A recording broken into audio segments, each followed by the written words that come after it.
Now it is my pleasure to welcome and introduce to you today our keynote speaker, the Honorable Dr. Lloyd Axworthy. Dr. Axworthy is a distinguished Canadian politician and academic with a 21-year career in Parliament and served as Minister of Foreign Affairs. Dr. Axworthy has made significant contributions to international peace and security, most notably through his work on the Ottawa Treaty, which bans the use of anti-personnel landmines, which earned him a Nobel Peace Prize nomination. He also played a key role in the establishment of the International Criminal Court. Dr. Axworthy has been an advocate for global safety, dedicating himself to safeguarding the most vulnerable, all while proudly representing Canada. He currently serves as the chair of the World Refugee and Migration Council and is co-chair of America's Task Force on Migration. His recent publication, a memoir entitled Lloyd Axworthy, My Life in Politics, was published last year and can be purchased in the back corner over there, and he can sign copies as well.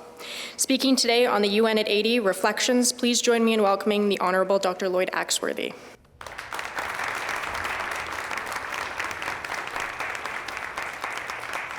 Good afternoon. Nice to see everybody and to welcome you to the last hurrah of this conference. It was, I think it's been really quite an interesting exercise. I think Ambassador Ray last night, where he gave you the sort of elegant description of the institution of the UN and sort of all its sort of past glories and hopeful new achievements. And this morning we had the opportunity to listen to a number of good presentations from academic ideas, extolling and endorsing the idea we need to do some new thinking out of the box, or in the box, but more effectively. So I have the kind of grudgy task of being the last person at the end of the line that's going to talk about the grunge word of politics. In other words, how do you do things? I guess that's a particular skill which I practiced for well over 30 years, proudly representing this part of Winnipeg for most of that period of time. So I'm hoping we can just have a little conversation. It's not here to give you sort of a declaratory document or mandate or referendum for the future, but just to say that I think probably many of us are here in a sort of group therapy session concerning what's going on in the world. And it's nice to reflect about a little bit where we are, and more importantly, what do we do? And when I say we, I'm talking about as citizens, and how do we begin to translate our thoughts and our ideas into action? And I had the privilege, simply because of growing up here in the north end of Winnipeg and being able to go to our two really first-class university institutions to end up sort of where I was. And if any of you read my memoir, you'll realize just how much that background meant in terms of establishing a set of precepts, thoughts, values. Because the thing about political life is you don't have a lot of time to sit back and cogitate on the incongruities of the world. You have to act. You have to make decisions. You have to do things. And so today I really want to share with you, in part, my experience, because I think it is a little bit of a way of laying out what is possible. I think the one thing that Ambassador Ray emphasized last night is we talk about the UN. The UN is simply a label. It's a much more complicated sort of integration of people, thoughts, fights, battles, compromises, accommodation. It's very alive in one sense. I always thought that every September there is the meeting of the General Assembly. I mean, as a foreign minister, you're expected to go there and represent your country, and it's a great thrill to be behind that marble dais. But the real work is going on in all kinds of little rooms where you're doing your bilaterals, with the ambassador for Kazakhstan and the representative from Costa Rica. I mean, that's the building system. That's the politics of the place, of how do you begin to put coalitions together, networks together, agreements together, to actually find enough support, votes, initiatives to make things happen. And I want to talk to you a little bit because I think we're at that stage now where the challenges that have been raised by this increasing sort of movement of authoritarianism is putting in serious jeopardy that established system that works by certain norms, and I think as some of the professors said this morning, certainly not perfectly, because there's an awful lot of compromise that goes into them. But the fact is that each compromise builds or should build on what went before and slowly work towards. And one of the things that I sort of discovered in my sort of apprenticeship in politics was the importance of being able to find the consensus that the whole purpose and objective of political life is to find enough agreement that you can move the dial, that you can make it better. As I say in my book, I was a product of the social gospel in the United Church, growing in Lanig Avenue down on just off Arlington Street in the North End, where Lois Wilson and her husband, sort of Roy, were our ministers of our church. And we talked about the fact that as a faith, you delivered your faith by what you do to make the world a better place. And so every Sunday night, as we would gather as a group of young people, that was our challenge. And that stayed with me. And when I started to write the memoir, I asked myself, where did I come from on this? Well, I grew up as a kid in the Second World War. I'm really one of a vanishing species. Well, you can say, like, you're a liberal in the prairies. You're an endangered species, not a vanishing species. But I was also vanishing because there aren't many of us left who were World War II children. And remember the reality. My father was overseas for 6 years. Actually, one of the family stories is that when he signed up, he was sort of training in Camp Dundurn. That would be sort of a place familiar to some of you in the room. And my mother moved up to North Battleford, where there was the sort of homestead of my grandfather and grandmother, so that they could be close when I arrived. Well, the story goes that at that blessed moment, he received orders to ship out to Europe. He took one look at me and didn't come back for 6 years. And so, but that was the reality of living in a family that every day was on listening with your ears to CBC News about the casualties, about the risks that were taking place, and about, you were never sure as who was going to win.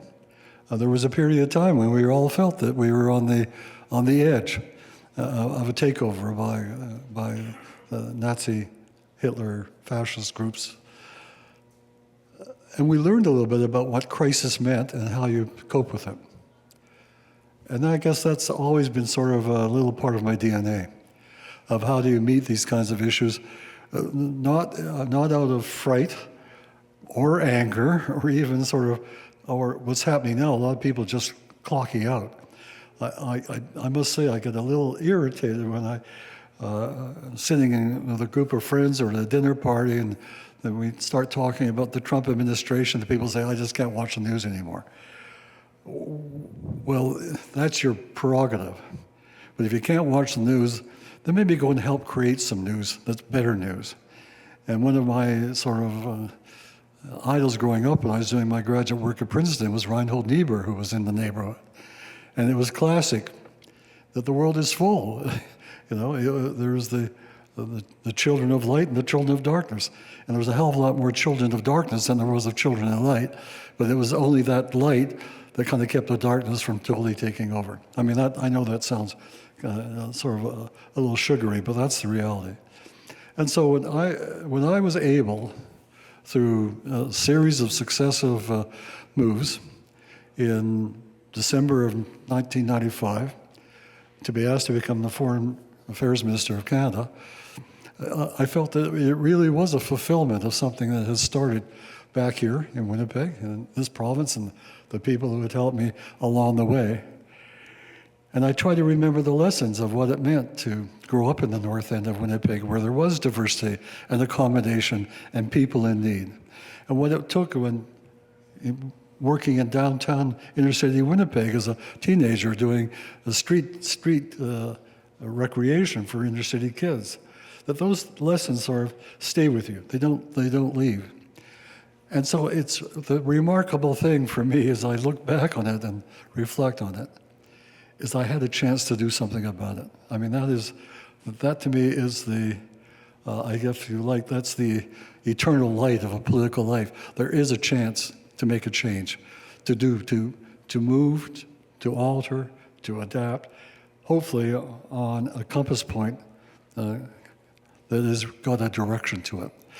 Part of our politics right now, one of the weaknesses of our political system is too transactional. Everybody wants to make a deal. Everybody is reacting to an event. If you don't come into politics with a framework, with a set of ideas, that you don't have to be kind of wearing them on your T-shirt. But I think what you have to do is have something internal that says, here's what's right and here's what's wrong. And what can I do to make it a little bit more right and a little less wrong? So I had the opportunity to come in 95. The country itself was in a fair degree of turbulence. In 93, we were elected, where there was enormous international pressure on our deficits and finance, and all the neoliberals of the world were, the Wall Street Journal and the IMF were going to shut Canada down. At the same time, we had the looming issue of separatism in Quebec. So we were at some risk as a country. It wasn't guaranteed that we were going to stay together. And just, that we only won that referendum by, 0.7%. So the politics was living on the edge. But I was given the mandate by the Prime Minister Chrétien. He said, look, we live in a tradition that goes back to the Pearsonian liberalism. It not the same kind of context of the same issues, but the same values are there. That Canada has a particular characteristic that it's learned from its own history of how do we accommodate sort of the different cultural language groups to make a country out of it. Now, we didn't talk about the fact that we left out of that equation Indigenous people as a founding nation, because they were the first founding nation. And that's a huge error. I'm going to come back to this, which I think handicaps who we are right now, what we do internationally, what we do as a country. But at least we had learned the way of being able to live with differences, to tolerate sort of diversities, not perfectly, but along the way. And nothing like living on Mountain Avenue in the North End to learn how to get along. So here I was in a position to make a choice. And at the time, I was really fortunate because when I came in, I have to tell you the story. Up to that point in time, I had been the Minister of Human Resource Development, unemployment insurance, labor issues, all the social programs which were in a big muck. And it wasn't the happiest time of my life. And so Prime Minister Chrétien relieved me by saying, so I left what I call the carbuncle of all buildings, phase 4 in Hull, to go over to the Pearson building. And I left my sort of routine of having tuna fish sandwiches delivered in a wax paper bag at 1 o'clock in the afternoon with a Diet Coke.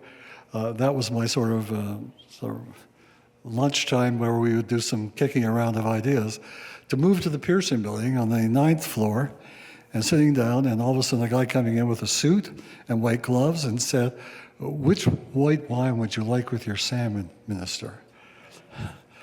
I said, "You mean the salmon in the sandwich?" He said, "No, I mean the real thing. Like, there was actually sort of a properly cooked piece of salmon and a little poêle fusée. I don't know what it was.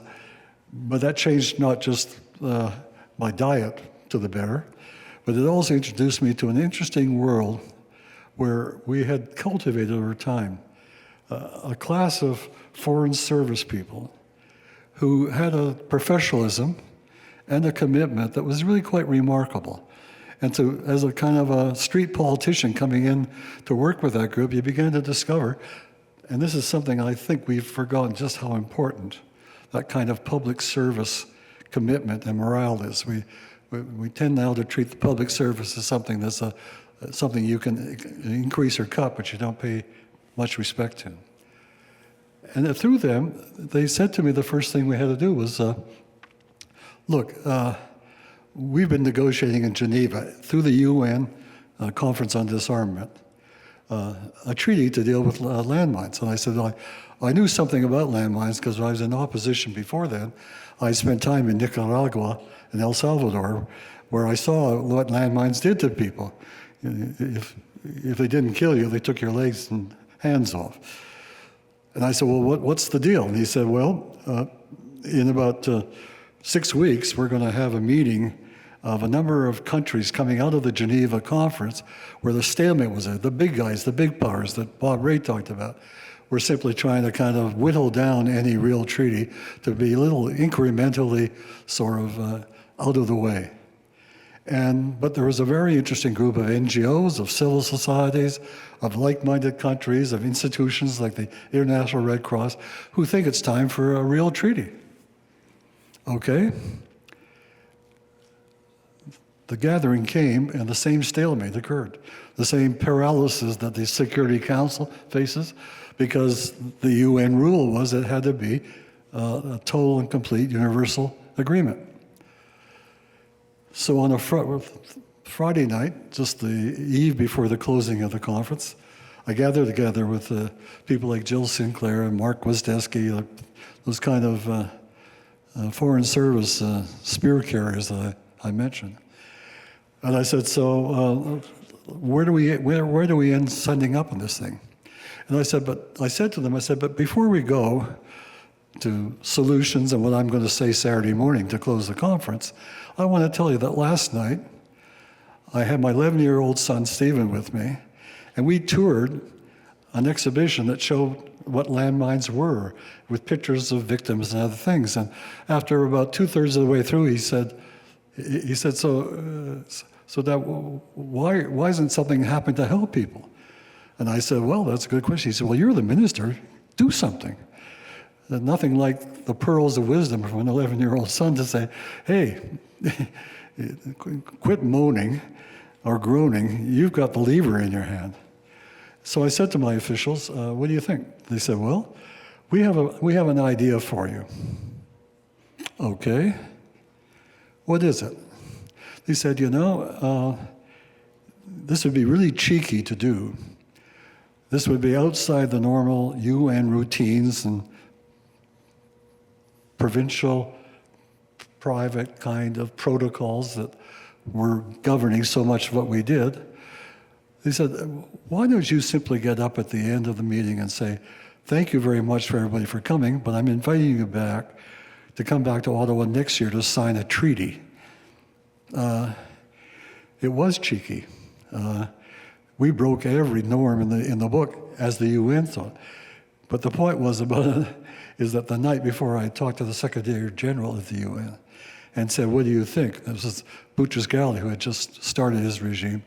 And he said, where's your prime minister on this? I said, the prime minister's with me.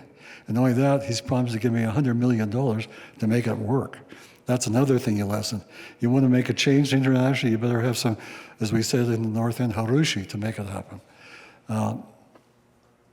He said, well, if you want to take the risk, it's your business. The Prime Minister, of course, said to me when I spoke, he said, well, if it works, I take the credit. If it doesn't work, you're looking for new employment. So, I mean, that's what it means to be in political life. You're a little bit always on the stage. But we made that decision, and I made the speech, and I made the offer. And the result was that a year later, 122 countries came to Ottawa to sign a treaty that would ban the use of landmines, their export, their production, and they made it in a way that was a total and complete sort of partnership between a civil society group. We weren't consulting with NGOs. They were at the table to help draft the treaty, to help implement it. We had, the Princess Diana out sort of on the television screens showing what's going on in Angola. It was what I would call an Amway diplomacy. We'd knock on every door. We'd let everybody know that we got a product to sell. And so at that point, remember this, and I think some of you who studied diplomacy and negotiation, for 2 weeks, we had 120 ministers, prime ministers, officials, NGOs, international people. We were the center of decision-making around that disarmament issue at the time. And as a result, we established a whole new network of relationships. The Gud Vollenbeck, the Norwegian, came over to me and said, so how did you make this happen? How did you get your guys to agree? I said, well, we talked about this as a human security commitment, that security is not simply national security where you protect the state and government. That was good Westphalian, but there's also a kind of parallel security, protecting people within it.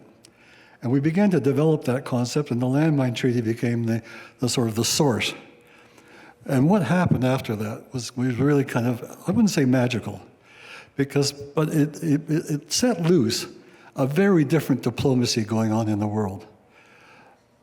5 weeks after we'd finished signing it, I got a call from a guy named Bill Pace, who was the head of the NGO working in New York on the International Criminal Court. And I had studied on it. I'd done my international law work at Princeton and stuff, so I was kind of au courant with it a little bit, but he said, we've been working, and so Philip Kirsch, who was the head of our judicial division in external affairs at the time, was on the committee doing the drafting at the UN. But just around that time, the chairman, who had come from, I think it was Ireland, got sick. So Philip became the head of the committee. Boy, I'll tell you, in political language, for you to sit at the center chair and be able to set the agenda became, again, one of those great political sort of calculations. Sometimes you get lucky. But the point was that after that, we put in place the same kind of broad scale. We unleashed all our diplomats. We got our senators, our friends, our neighbors to go and knock on doors. We weren't just simply negotiating in the hallowed halls of Geneva or New York. Every ambassador, consul general, was given instructions to go and talk to and in the meantime, I was doing the circuit, as what the Prime Minister was, around all the international institutions, NATO and ASEAN and all these. And slowly we began to build a group so that when we ended up at Rome on the statute time, and by that time I'd become quite good friends with Madeleine Albright, because she was a strong supporter, except she had a U.S. Congress that was totally opposed to the United States becoming accountable. And so we were at the Rome Statute, and we were doing the outside job, and Philip Kirsch was doing the inside drafting of the treaty. And he did one of these kind of procedural things that only an old pro knows how to do. Rather than doing the UN thing of sort of ticking off the boxes, he simply said we're going to do a full-scale sort of all-in-one draft. Again, pretty gutsy to take that on. But we took it on, and I was on the phone to Secretary Albright, and she said, I want to send you my sort of sympathies and consolation. I said, for what? She said, well, I've just been told by our delegation that you're going to get clobbered on the vote. I said, well, you know something, Secretary?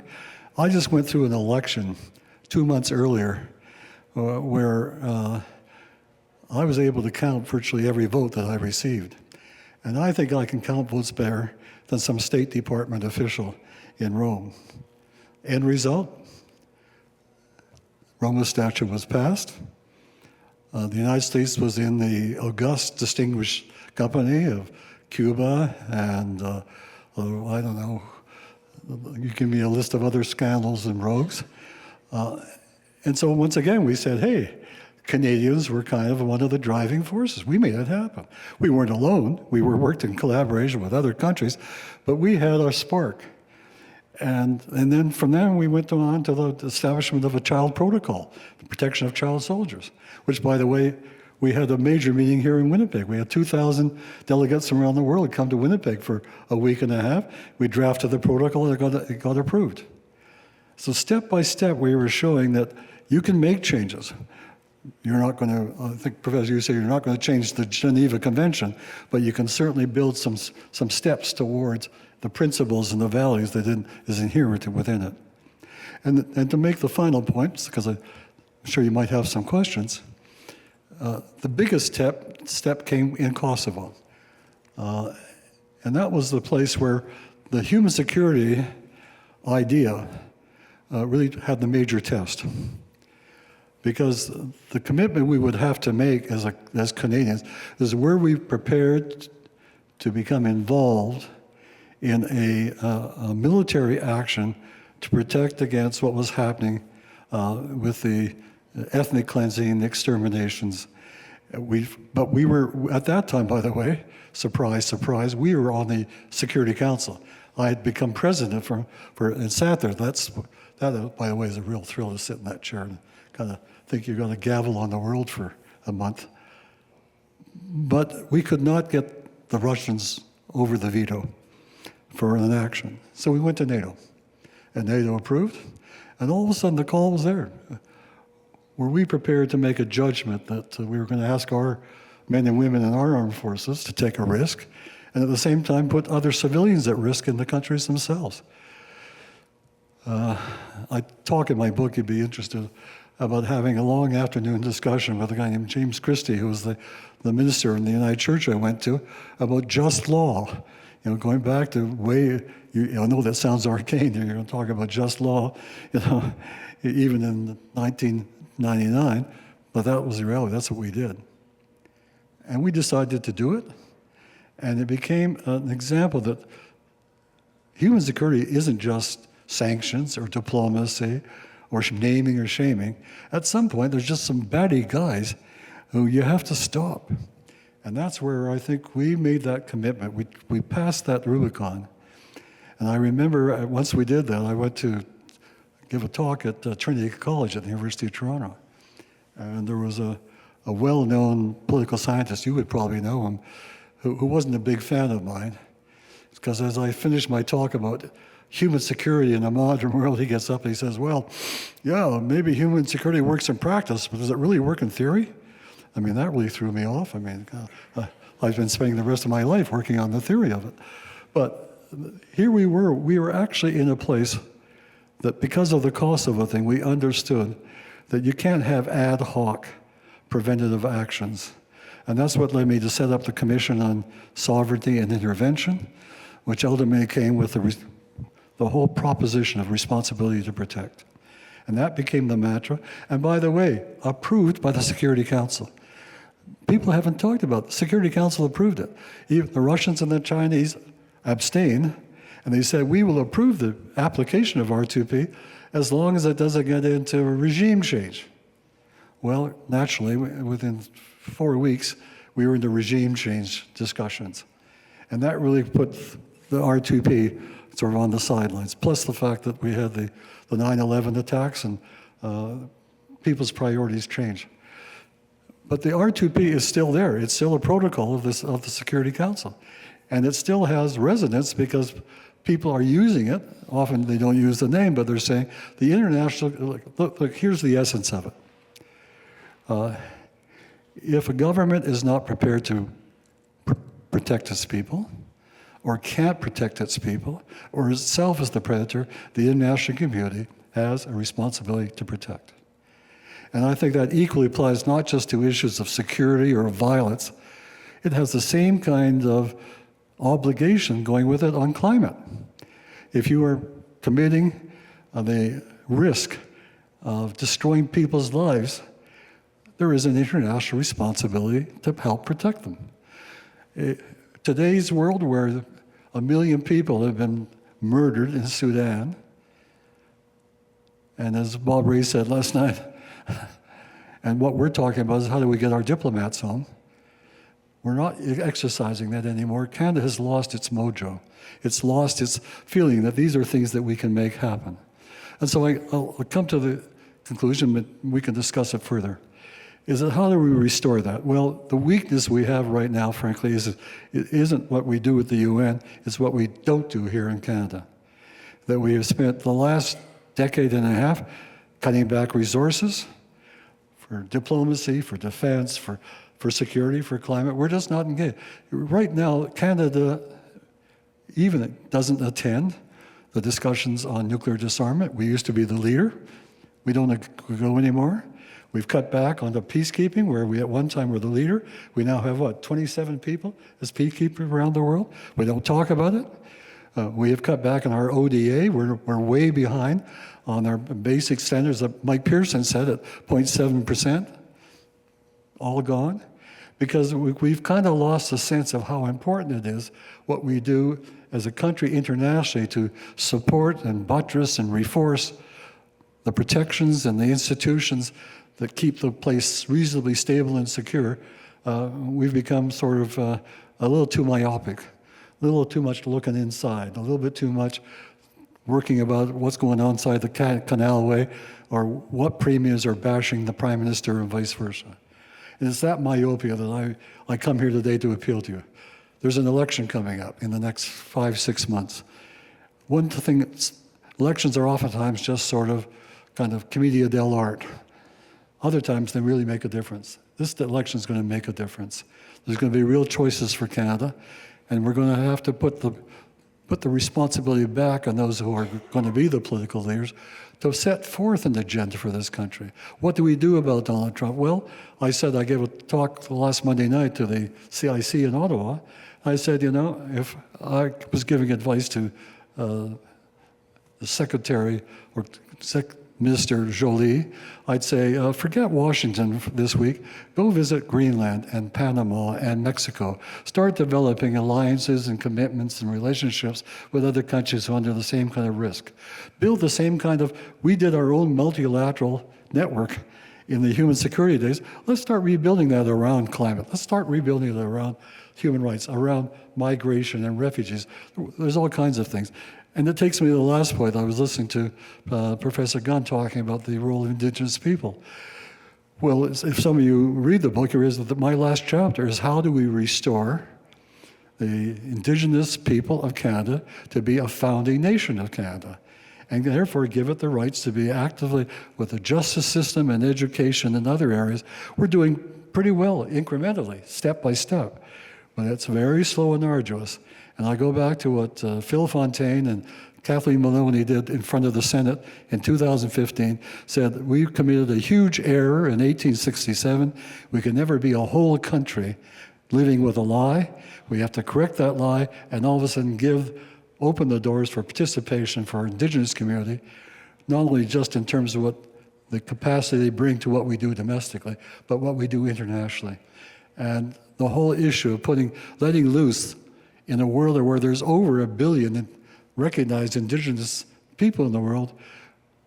Last year we recruited 1.5% of our intake on foreign services were Indigenous people. We're not paying attention to those kinds of things. And that's why I think that idea of finally starting a serious dialogue amongst Canadians as we reckon with a new world and a new change is to say we have to correct an error of the past and look to how we build something as a positive direction for the future. Thank you.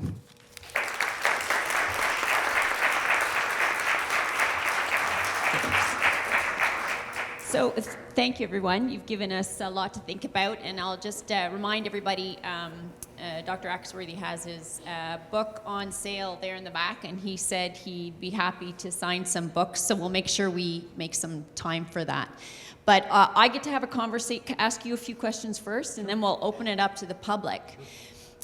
Since we're talking about the United Nations, and it's evolved over time, can you give us a little bit of context about how big a shift it was to change from thinking about state security to human security? Because you came in as Minister of Foreign Affairs on the heels of horrendous ethnic cleansing, genocide. We had the Rwandan genocide in 1994, then we had the Srebrenica massacre in 1995, there was Angola and Sierra Leone and Liberia, and it seemed the world was on fire inside states and not between states. So how big a shift was it to get the world to start thinking about human security rather than state security? Well, Andrea, I didn't start with the world.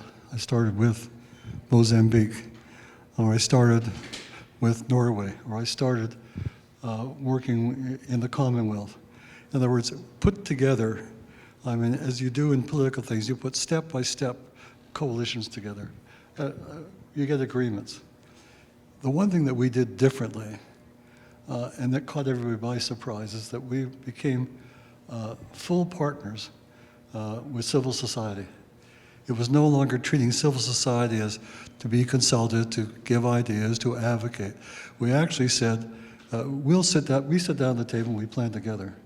I mean, look what we did with the Arctic Council. We established the only multilateral institution in the world in which Indigenous people sit at the same table as the ministers do and have full participation rights. So we thought that we had found something there that mobilized people differently.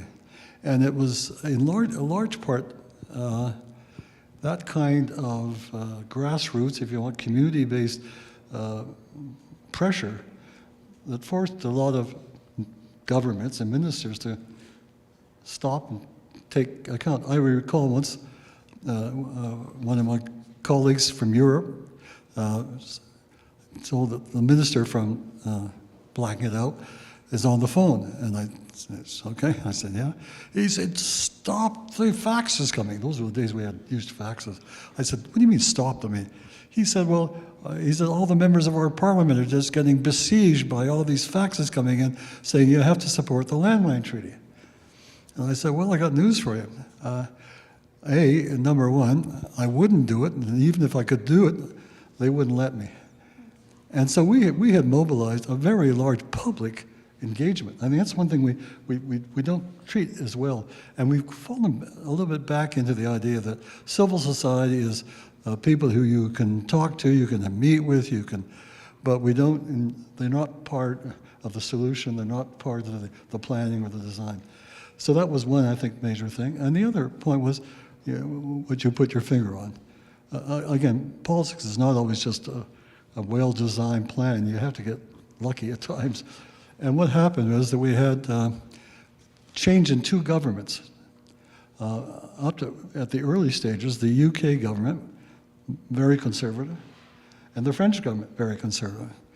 Then Labour, Robin Cook, won in the UK, and he and I had met earlier, because when I go to the UK, I wouldn't just meet with the government, I'd meet with the opposition, and Robin Cook became one of the advocates.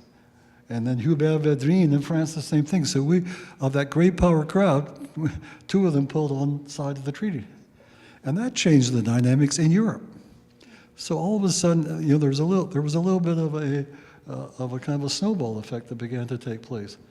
But it was being driven in large part because we had like-minded governments. Oh, the other major player, which doesn't get nearly enough credit, was sort of the Committee of the International Red Cross, and that the president at the time had decided for the first time that the Red Cross would actually take a political stand because they said a landmine is a public health issue.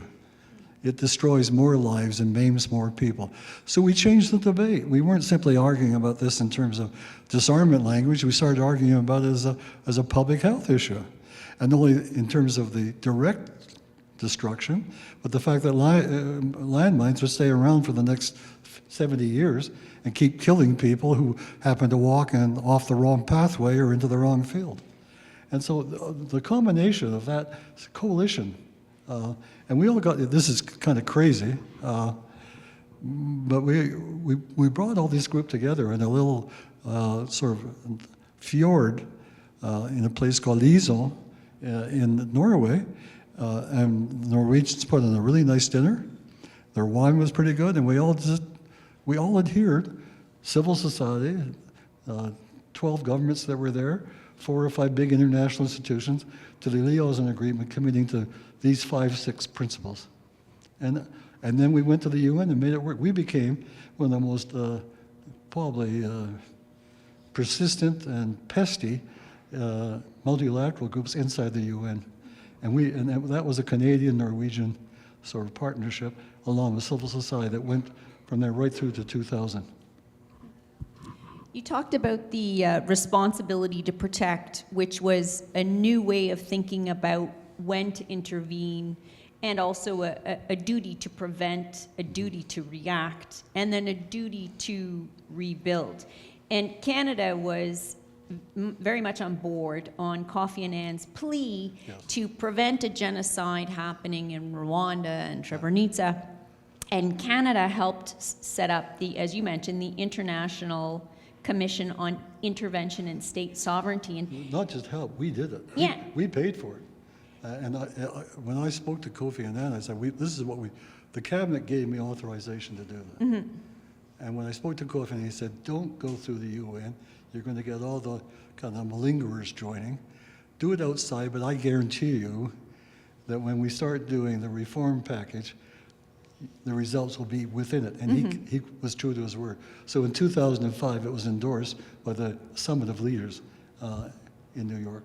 But if we back up, because the ICISS produced this idea of the responsibility to protect, and it was going to be announced to the world for all of the member states to sort of agree to on what would become 9/11. It was the International Day of Peace for the UN, and that simply couldn't happen because all of a sudden we were seized with this war on terror.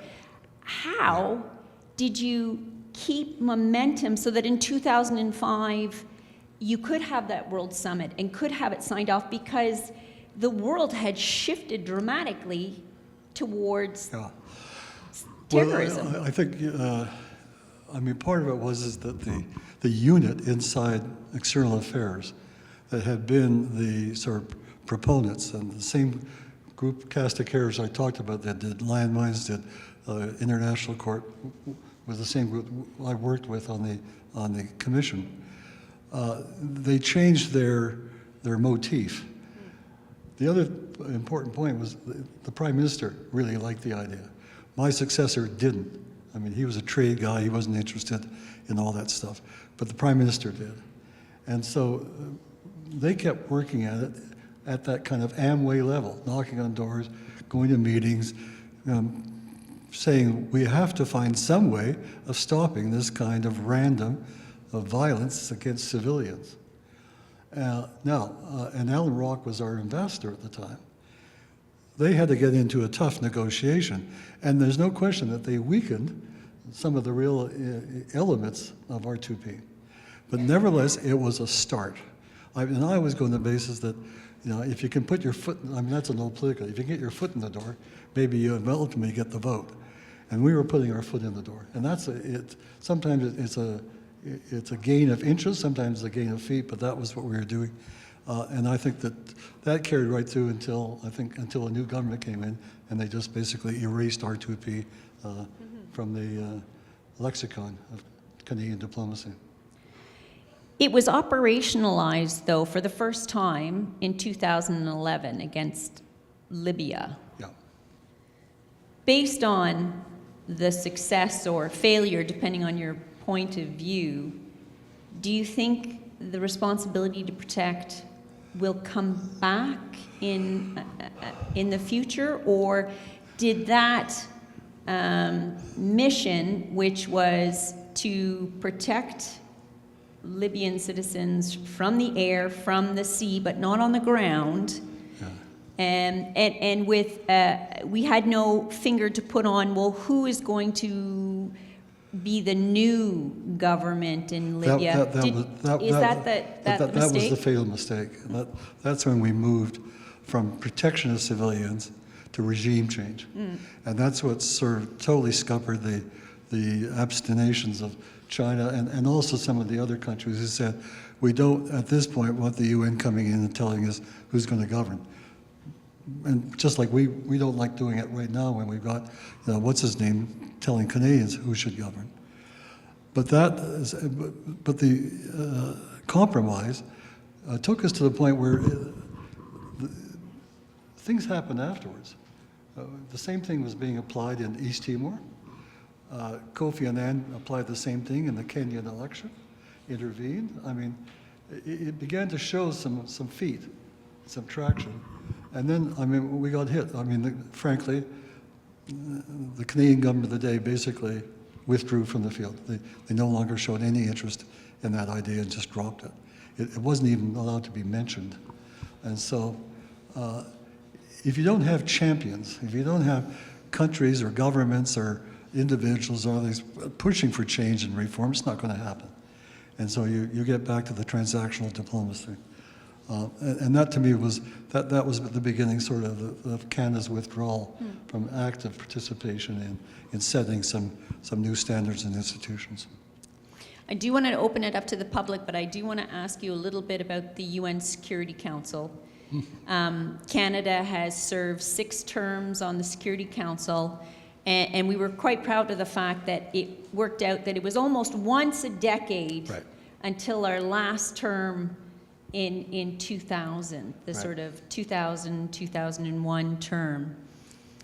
But Canada had a very human security focused campaign. Yes. They said, we are going to do 2 things on the UN Security Council. We're going to keep promoting this human security thing, and we're going to improve the efficacy of sanctions. How did that come about? Because we've seen future campaigns where you don't have a particular focus. It is simply we're Canada, we should be on the Security Council. That was our last time on the council. And you're right, human security became our platform. But not only did we also spelled out how we were going to do it. So that as a member of the Security Council, the presidency came up twice during the 2-year term. So in the first time that we were president, we worked out that we would set up a mandate for the Secretary General to come back with a report on R2P, or on what do we do? How do we protect civilians? And remember the experience in Rwanda and Bosnia and other places is that UN peacekeeping at the time could not intervene to protect people. They could only protect themselves. So 2 things appeared. One was that the whole issue of the attack and violence against Afghan women, who was brought to the fore by Chatelaine magazine, and their editor came to me and I said, give me a petition of 50,000 names. She had it in 2 weeks. And I tabled that at the Security Council and said, here's an issue that we have to deal with. And we did. But the other one that still is in place, we were able to get the Security Council to agree that peacekeepers could now protect civilians. And so they didn't, unlike what happened in Srebrenica, where the peacekeepers stood apart because they had no mandate, now peacekeepers can be authorized. Was that something that you were going to put on a knee on board? No, but I think it's made a big difference in terms of how that protection can take place. The problem again is the next steps, we kind of lost our way a little bit, and conditions changed. Look at, no doubt, 9/11 and the new mantra of terrorism just took over the agenda, lock, stock, and barrel. And we became bought into all the kinds of issues, including when we ended up having to reject going into Iraq but at the time, George Bush had become the president. They weren't interested in human security. They weren't interested in human rights. They simply wanted to, stretch their muscles. And so, as we were kind of lucky in the 90s, we got really unlucky going into the next decade. Well, I want to open it up to the public. We have a microphone there, so please don't be shy. Come on up. Here's a familiar face. Thank you. Three quick things. First of all, Mr. Axworthy, I want to tell you here that I have so much respect for what you did and what you tried to do in your political life. You did some very important things, and I know you tried to do other things, and I think it's a heck of a legacy. The second thing is, and you would know better than me, and I think you've alluded to this, it seems to me that in a lot of our thinking, both here at home but also internationally, we've moved away from a value-based perspective and approach to much more of a self-interested transactional approach. Yeah. It never was 100% this way or that way, but it seemed to me not that long ago it was much more value-based than it is now, and that bothers me. So my third question is, you talked earlier, my third point, and in there's a question. You mentioned earlier about how you did things when you were in political life and when you were in government and when you were a minister of foreign affairs and working internationally. And I wish we could go back to that. I wish we could, again, do things in the way that you described, but I don't think we can. I don't think there is a going back to that. But where we are is not good. So my question is, now what? Yeah. What do we do, given that we find ourselves in what I would call a situation? Thank you. Well, look, we can learn from what we did. We don't have to copy it, but we can learn from it, what we did.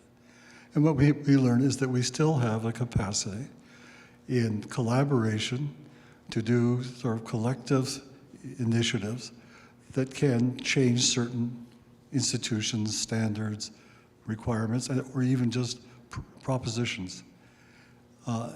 And we've lost that capacity to do it.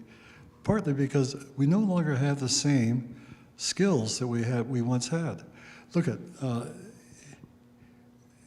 this is pure kind of down-home political talk, but successive budgets over the last 2 decades have leached away resources from foreign affairs, diplomacy, defense, and other security issues. We simply don't have, by the way, the human resources in our departments anymore to do this thing. We're fragmented, so whereas foreign affairs at the time, or external affairs when I was what it was called, we had sort of a mandate to be the sort of mothership of all the other issues, environment, health, and so on internationally. That got changed under successive government, so every department had its own little diplomatic view. So we had all kinds of people running around the world, but they never talked to each other. We didn't have any coherence to what we were doing. And thirdly, I think that what to me has been the worst remission is we no longer engage Canadians in what we did internationally. We no longer, I mean, you know, one of the big things, great things when I was immigration minister we brought in was a sponsorship program. 60,000 Canadians became sponsors of immigrants. They felt that they were part of a solution to the world.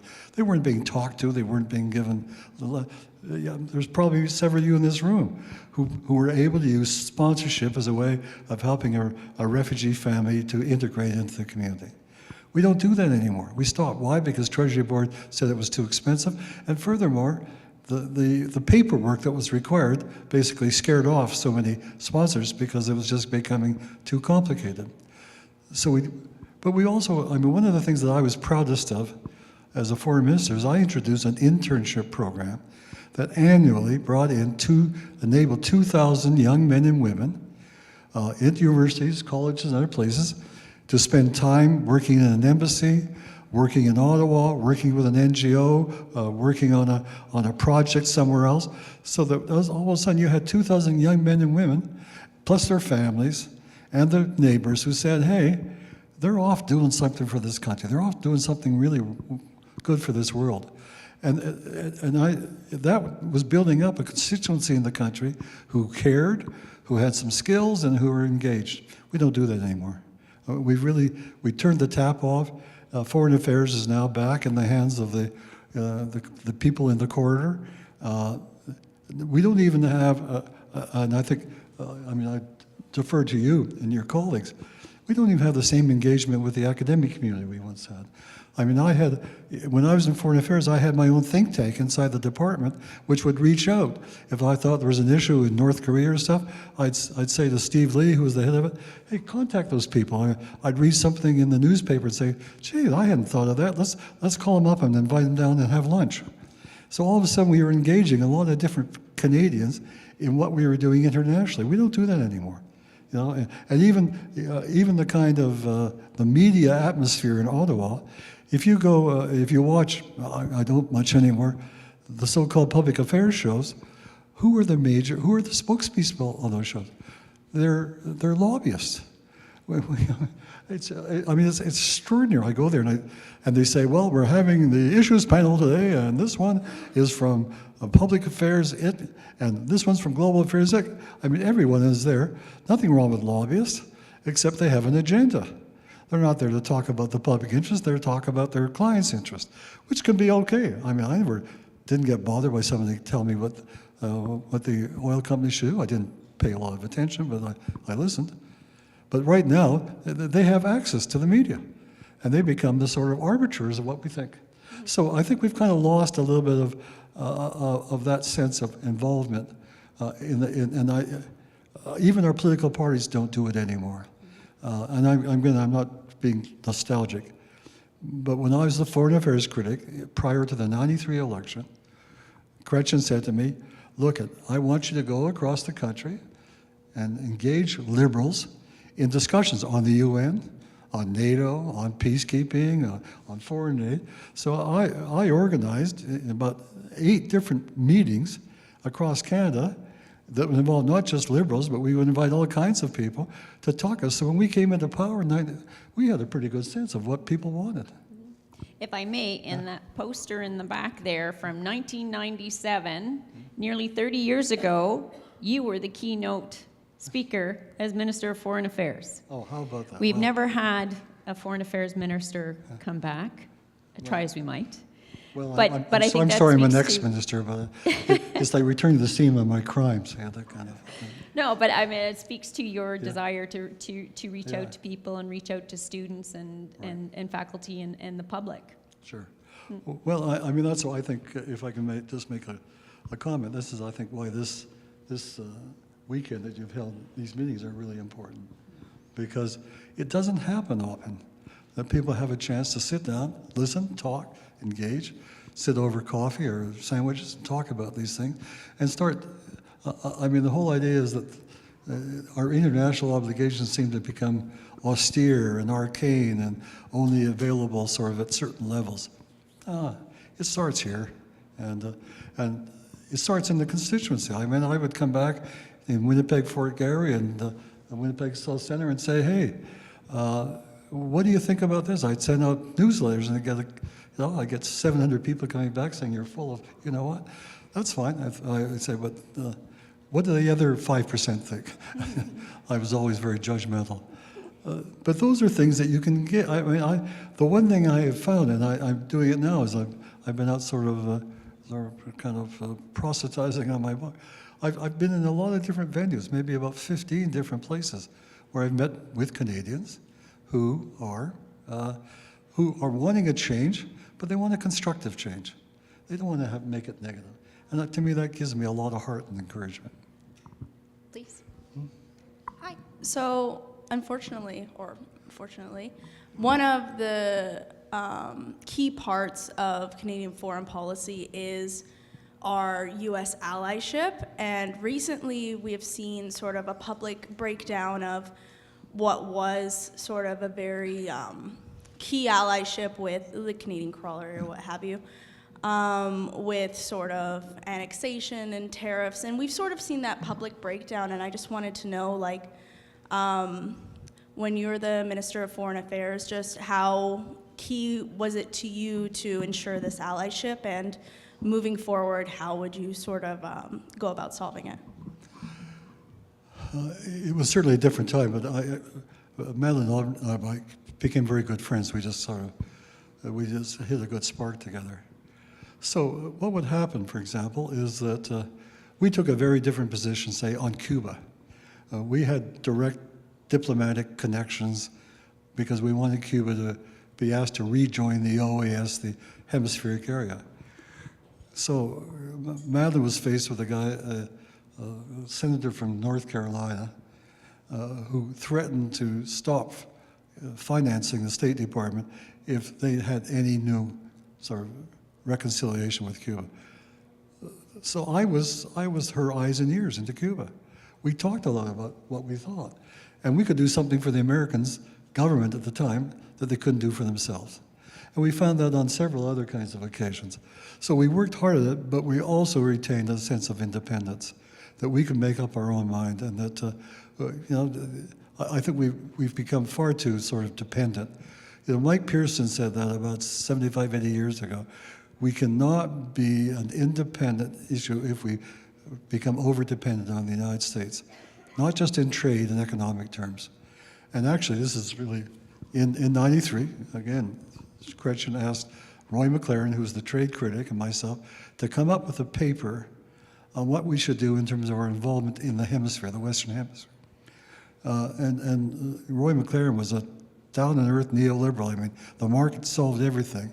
But we did come to an agreement that Canada had to diversify not just its economics and finance, but its diplomacy. And that's what I have been out there talking about, is that we have to restart our discussions in the Commonwealth, in the Francophonie. We have to re-engage the OAS. I mean, isn't it crazy that when the first signs of Donald Trump's sort of hallucinations hit the shores, we had Canadian politicians saying, well, we have to put Mexico under the bus. We can deal with them one-on-one. Are you, how many of you in this room would negotiate by saying, my partner and I, who have been able to forestall them before, we're going to throw them under the bus? I mean, that kind of continental sort of, I would say, incestuous relationship, I think has not done us a lot of good.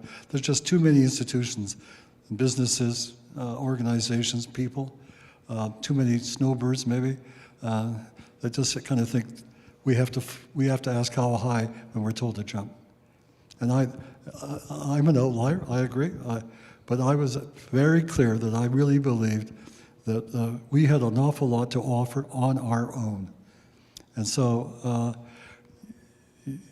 nobody would ever challenge the United States in terms of a hand fight, but we didn't have to follow the dictates. And governments, I mean, just like what Gretchen did in not going into the war in Iraq, paid a big price politically for that.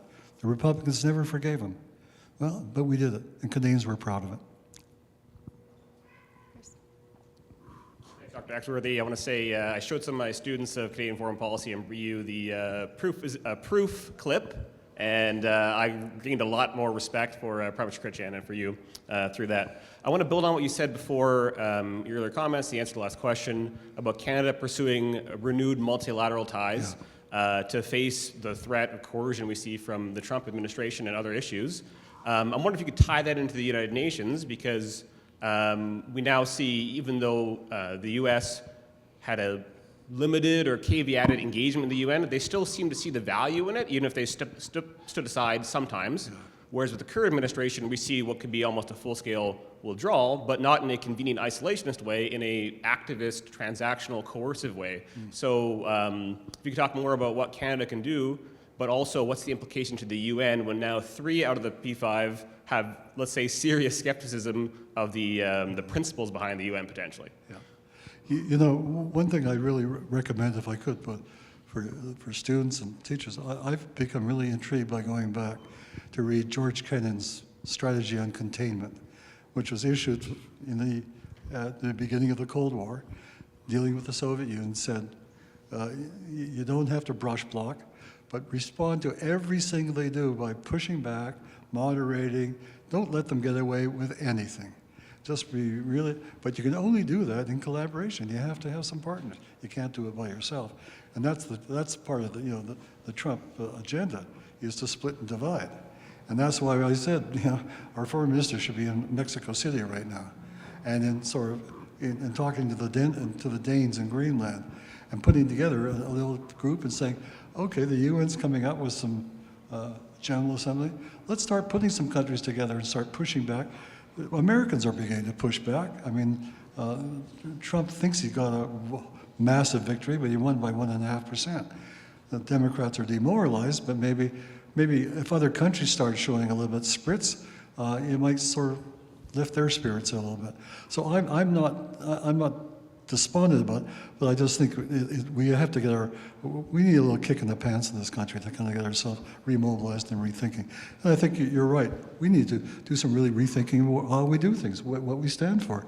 And that takes ideas, it takes universities making real commitments, and I really, I'm kind of yearning to see that happen, to see that kind of real dialogue take place, and that we don't sort of shrink into a little bit of a fetus on these things. So for a future UN, give us your best scenario, your best prognosis. What do you see in the medium and long term for the United Nations? Well, I mean, there's a couple of things happening. I mean, there is this new, the thing the General Assembly passed this last fall, sort of a proposition for the future. Some things are coming out of that. There is going to be a major discussion on reform at the Security Council, not replacing the big guys, but the Canadian idea, which is to have regional seats, is on the table. I think I spoke to Bob about it last night. We can start putting those ideas on the table. That's one place. There's a new summit on peacekeeping coming about in this fall.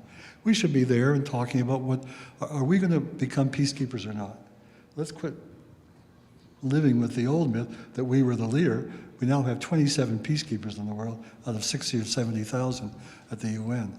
Well, we had a good discussion over lunch about what we could do. And it doesn't have to even be peacekeeping in the traditional sense, that's part of it. But so much of it now is dealing with things like drones and logistics and interferences.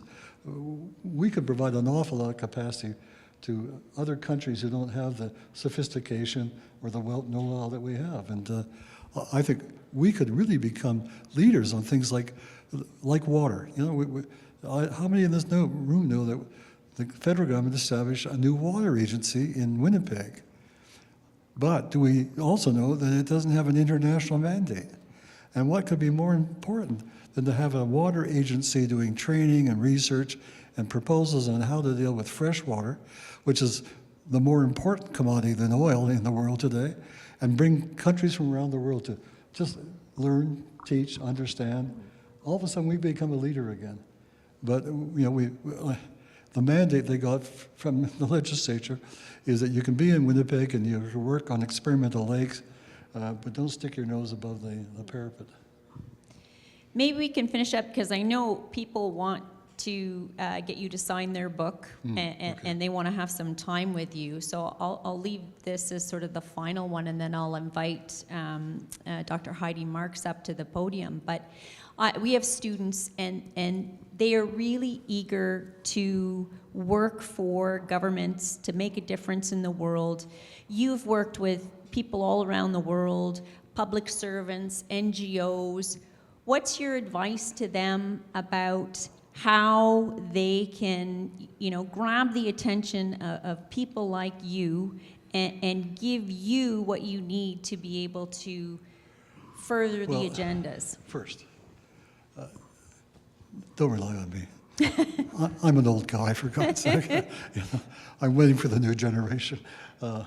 When you were foreign minister. When I was foreign, Yeah. well, one thing we did is this internship program, which is really exciting to go there and talk to young men and women who are really busting with energy and ideas. But I think even now, I mean, there's different pathways. I mean, I took the political route. I mean, I got involved in politics when I was 16 or 17, worked my way up through constituencies, and slowly, thought that was a worthwhile career. Don't have to do that. There's a lot of people who volunteer for NGO work, civic work. But one thing that young men and women should do is hone their skills. If you're going to really believe that you want to be a global citizen or close to it, then you have to learn something about it. You have to think about it. You have to be engaged in these things.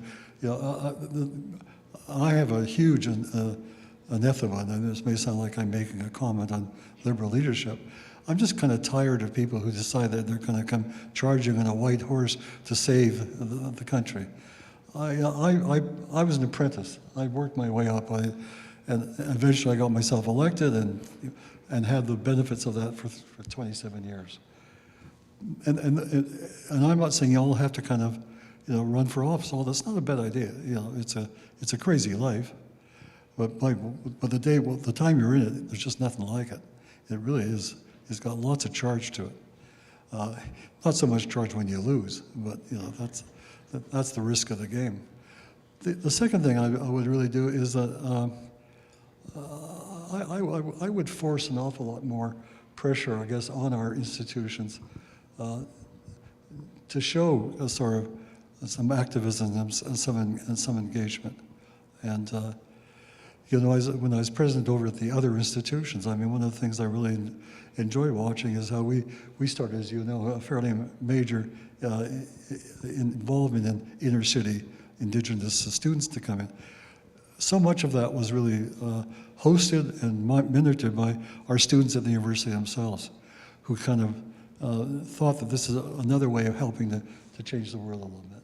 So I just think there's a lot of venues, and frankly, right now, with all the other old conventional wisdoms being thrown up the flue, what better time than to get there and make yourself heard and make your ideas known and really to punch above your weight. Well, thanks. On that note, I'm going to invite up Dr. Heidi Marks, who is the Faculty of Arts Dean. Hello, everyone. It's lovely to be here, and I have the great job where I get to say thank you. I said thank you last night, and I get to say thank you again today. Thank you so much, Dr. Axworthy, for your thoughtful and thought-provoking keynote lecture today, and for all of your engagement in the question and answer period. We so appreciate all you shared with us today in your talk and in our conversations. Thank you also for spending so much time with us at the University of Manitoba over the past couple days, last night and today. It's extraordinarily generous of you. It really is. I can imagine that for students here today, the fact that you are from Winnipeg and have had such an international impact and reach for good in the world has to be remarkably inspiring and hopeful.